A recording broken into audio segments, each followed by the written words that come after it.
కృష్ణా జిల్లా ఆత్కూరులో స్వర్ణ భారత్ ట్రస్ట్లో శిక్షణ పొందుతున్న విద్యార్థులతో యువ చైతన్య వేదిక సమావేశం నిర్వహించారు. ఈ సమావేశానికి ముఖ్య అతిథిగా మాజీ ఐఏఎస్ అధికారి జయప్రకాష్ నారాయణ హాజరయ్యారు. ఉపాధి గాలి నుంచి రాదని యువత అవకాశాలు సృష్టించుకోవాలని సూచించారు. ప్రస్తుతం ప్రభుత్వ ఉద్యోగాలపై ఆధారపడే భావన యువతలో పెరిగిందని, కానీ కష్టపడి పనిచేస్తేనే సంపద సృష్టి సాధ్యమని తెలిపారు. యువత ఆత్మవిశ్వాసంతో ముందుకు సాగాలని పిలుపునిచ్చారు.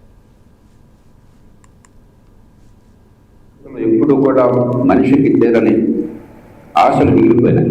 ఇప్పుడు ఆ తీరని ఆశలు లేని కాలంలో రాబోతున్నాం. మీరంతా అదృష్టవంతులు, మీ తరుణం ఉన్నారు. దాన్ని అనుభవించాలని చెప్పంటే ఈ నైపుణ్యము, ఆత్మ గౌరవము, పెద్దలు చెప్పినట్టుగా వెంకయ్యనాయుడు గారు ఇష్టమైన పని మనసు పెట్టి చేయడం, అందుకునే అర్హత మనకున్నది. చుట్టూ అద్భుతమైన అవకాశాలు ఉన్నాయి. మన మేధస్సును ఉపయోగిస్తే, మన నైపుణ్యం ఉంటే అవకాశాలు అందుకోవచ్చు. ఒక చిన్న ఉదాహరణ, చిర్పుంజి పేరు మీరు వినుంటారు, విన్నారు కదా. చిర్పుంజి, మౌన్సీరం, ప్రపంచంలో అత్యధిక వర్షపాతం ఉన్న అక్కడ గుర్తుందా? పుస్తకాల్లో మర్చిపోయారు.